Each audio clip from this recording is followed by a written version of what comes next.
అనిపించింది. సో ఇప్పుడు మొత్తం ఎట్లా అంటారు ఏంటి ఇదంతా అన్నట్టుగా దాన్ని రాజకీయం చేస్తున్నారు ఇప్పుడు.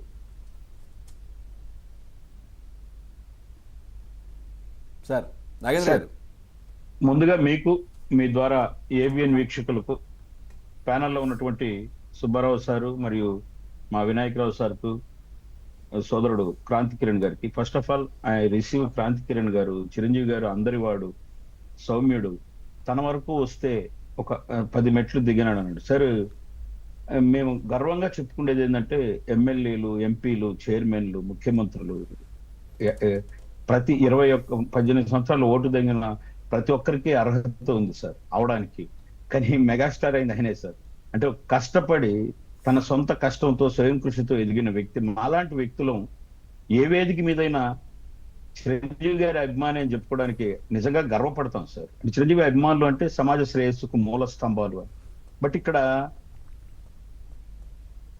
ఏం చెప్తున్నారంటే, నేను పెద్దవాళ్ళందరూ ఉన్నారు అక్కడ, నేనేమంటున్నానంటే కామినేని గారు వెనక్కి తీసుకున్నారు కామెంట్లు, ఇంకోరు వెనక్కి తీసుకున్నారని. కానీ ఒక్క మాట బాలయ్య అలా మాట్లాడడం కూడా బాధాకరం. అది ఆక్షేపణీయం. అంటే మా మనసు కూడా తిరుగుంటది కదా సార్. మేము ఉమ్మడి కుటుంబంలో ఉన్నాం.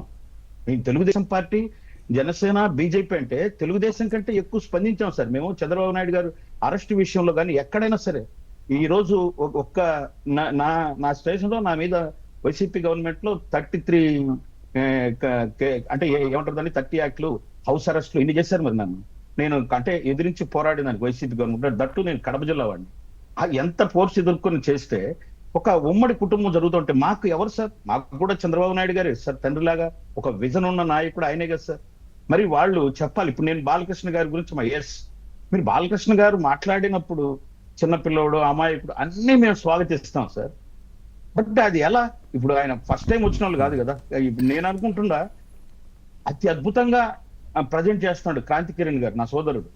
బట్ దాంట్లో ఒక 50% ఆయన వైజ్ గా మాట్లాడాలి కదా సార్. అంటే ఆయన ఫస్ట్ టైం వచ్చిన అసెంబ్లీ, మీకు మాకు మనందరి మనోభావాలు ప్రతి పార్టీకి ఎక్కడ సార్ ఎక్కడ మీకు ఇబ్బంది అనిపించింది? దేనికి ఎక్కడ ఇబ్బంది అనిపించింది? మేము కొట్టుకుందని సార్. అంటే అంటే ఏం చెప్తాను.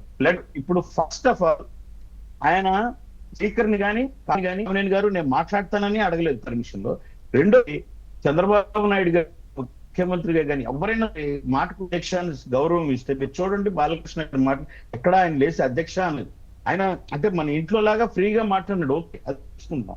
నేనేమంటానంటే వాడెవడు వినలేదు, ఎవడు అడగలేదు, వాడు వీడు ఎవరు ప్రశ్న వాడు అంటే మనం క్యాజువల్ గా మాట్లాడేస్తే అది ఒక మనకు చట్టాలను చేసేటటువంటి ఒక దేవాలయం లాగా చూసేదానికి అక్కడ మాకు మనసు లేదు. అంటే సార్ ఇప్పుడు నేను అనేది చట్టాలు అసెంబ్లీలో మాట్లాడడం అదంతా వేరే విషయం. అంటే ఇక్కడ ఇప్పుడు సార్ అసెంబ్లీలో ఈ విధంగా మాట్లాడొద్దు అనేది వేరే విషయం. అది ఆ విధంగా అది స్పీకర్ గారు కావచ్చు, లేదంటే వీళ్ళు చూస్తారు. నేను అనేది ఇక్కడ ఇద్దరు వ్యక్తుల మధ్య, చిరంజీవి గారు కావచ్చు, బాలకృష్ణ గారు, వాళ్ళ మధ్యలో బానే ఉంది కదా, ఎక్కడ వివాదం లేదు కదా అనేది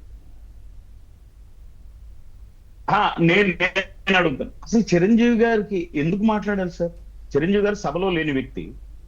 చిరంజీవి గారు రాజకీయాలకు దూరంగా ఉన్నారు. ఈ విధమైనటువంటి ఎవరో సినిమా తీసుకున్నా ఆయన సినిమా తీసుకుంటూ ప్రశాంతంగా ఉన్నారు. ఇప్పుడు సభలో లేని వ్యక్తి గురించి మాట్లాడడం ఎందుకు సార్? ఎవరు లేదు, వాడు వీడు అంటే మాకు మనసు నొచ్చుకోదా? ఇప్పుడు మేము ఒక మాట అంటే క్రాంతి కిరణ్ గారు. బట్ నేనేమంటున్నానంటే దీన్ని కూడా విజంగా ఒక చిన్న విషయంలో టీడీపీ ఎమ్మెల్యేలు 4 ఎగ్జాంపుల్ చెప్తాను నేను.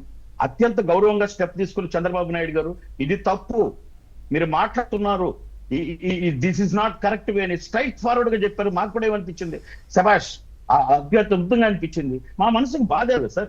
ఆత్మగౌరవం, ఆత్మాభిమానం అనే నినాదంతో ఒక చరిత్ర సృష్టించినటువంటి నందమూరి తారక రామారావు గారు వాళ్ళ లెగసీని తీసుకపోతా మాకెందుకో అది అహంభావంతో మాట్లాడినట్టు అనిపిదా సార్ మాకు? క్రాంతి కిరణ్ గారు బాలకృష్ణ గారిని ఎంత ఓన్ చేసుకున్నారో అంతే స్థాయిలో మేము మా ఒళ్ళు నరనరానే కంటే మేము చిరంజీవి గారిని కూడా ఓన్ చేసుకుని ఉంటాం కదా సార్. డబ్బున ఎప్పుడు ఎవరినైనా ఒక మాట నొప్పించే వ్యక్తి సార్ మా సార్. మాట్లాడేసేస్తే ఇప్పుడు మనం కలుపు ఎస్, నేను 100% మీ ముగ్గురితో ఏకీభవిస్తున్నాను. మనం తప్పు జరిగినప్పుడు దీన్ని క్యాష్ చేసుకోవడానికి చూస్తూ ఉన్నారు. There is no doubt at all. మీరు ఏదైతే పదం వాడారో అలా అటువంటి వాళ్ళు ఆయన ఒక్కరు కాదు, ఆ అందరితో పోరాడిన వ్యక్తులు సార్. మనం ఈరోజు ఆ విజయాన్ని కన్నుల పండుగగా టుగెదర్ గా తీసుకెళ్తూ ఉంటే వాళ్ళు ఇంకా ఛాన్స్ కోసం చూస్తారు. రెడ్డి గారు అన్నారు కదా మీరేం చేస్తున్నారు, మాకు కూడా పర్సనల్ గా నాకు మెసేజ్లు పెడుతున్నారు, అంటే ఘోరంగా తిట్టి ఇప్పుడు మా అభిమానుల రూపంలో కూడా వచ్చి తిడుతున్నారు. అవన్నీ నేను అనేది ఏంటంటే, ఒక ఫస్ట్ టైం ఎమ్మెల్యే అయితే తెలియచ్చు, ఒక 3 రైట్, ఓకే, ఏంటంటే అక్కడ ఆ విధంగా మాట్లాడడం మాకు ఇబ్బందికరంగా అనిపించింది అనేది నాగేంద్ర గారు ఈజీ అవుట్ గా మాట్లాడే మాకు కూడా అవుతుంది కదా sir. Sir let me finish 10 seconds. Break అవుతుంది సార్, బ్రేక్ అవుతుంది, సిగ్నల్ బ్రేక్ అవుతుంది.